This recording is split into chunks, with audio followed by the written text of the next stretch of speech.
to Loopy Frog. I am Loopy, or you can call me Louise.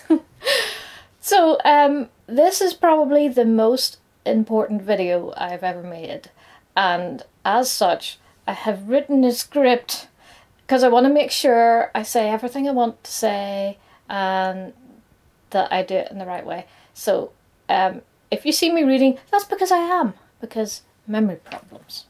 So, let's talk. You don't need labels to validate who you are, but finding the right language to describe your experience can be so valuable. It helps you to understand yourself better, and it helps you to connect with others. For me personally, I need you to see me as I am, and so this is my truth. I've been exploring my gender for a while now. Through counselling, my counsellor was helping me to get to know my shadow self, and this was a big part of that.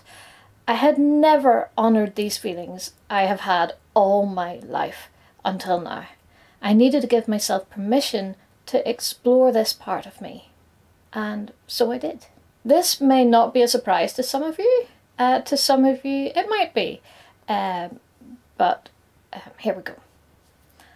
I have never felt like a woman. Never. I feel uncomfortable when people refer to me as a woman or ma'am or lady, even worse. And I had never honoured those feelings.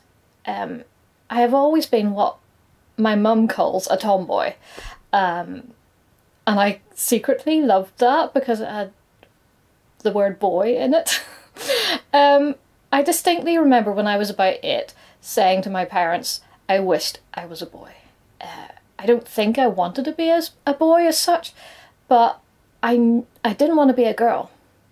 But at the time, there were no other options that I knew of. They would sometimes make me wear dresses and I didn't want to. I'd play with my brother's toys, and my mum recalls a story of when I actually cried when somebody gifted me a doll because I hated dolls and I didn't want a doll. And I've always loved the masculine side of me, and I remember feeling euphoria every time I got to play a male role on stage.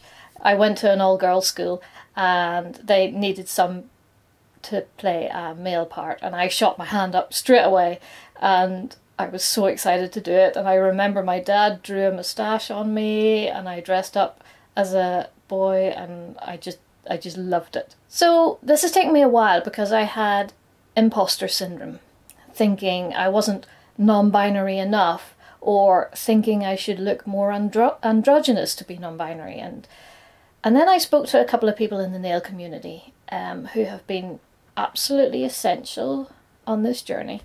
I spoke to Kat and Ty, two amazing people who exist beyond the binary, and they validated me and made me see the light.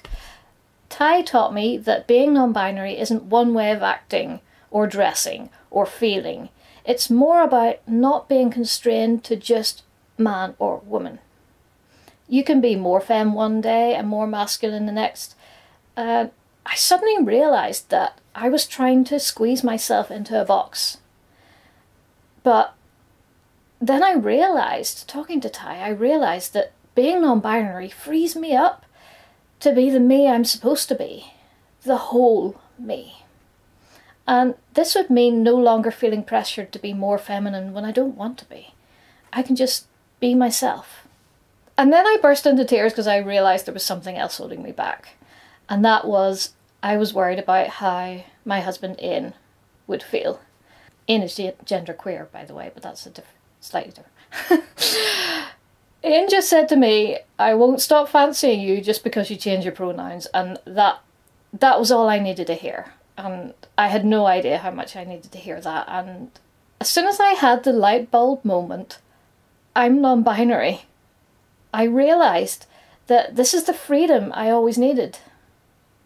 As a people pleaser, multiple times over the years I've tried to force myself to be more feminine, just to be accepted, and that did not make me happy. The older I've got, the more me I'm becoming. maybe that's something that comes with age, I don't know. Now I'm free to be me, and hopefully you will see me now as I truly am. Some people might not accept this, and I fully expect to lose some followers and maybe even some friends. But I have to be honest with you so I can live as my authentic self. I can only hope that everyone I care about accepts that. Now my hope is to experience what it's like to live my life authentically without boundaries placed on me by other people, without expectations. This is not merely an identity I have arbitrarily chosen. This is who I have always been, but never felt allowed to be. This is who I am. I'm non-binary. Now my makeup's ruined. So, from the title of this video and that phrase that I just used, some of you clever nail folks might put 2 and 2 together. And that is this. So, when Holly from Holly Mixtures was doing her queer collab with a lot of us, I was just in the process of accepting this, and so I was anonymous when I created this, and that's why this polish is called Free to Be Me. The reason it's orange is because I wanted I wanted something proud, and I think orange is a very proud colour, so that's why we went for orange. So anyway, that's just a little extra. Yeah, so that's why this polish is really important to me. And thank you to Holly for keeping it anonymous till I was ready to make this video. She was just so lovely to talk to, and I appreciate everybody in the nail community living as their authentic selves, who have just given me the confidence and support I needed to tell the world. So thank you to all you out there. You know who you are. So thanks very much for watching, everybody. Bye.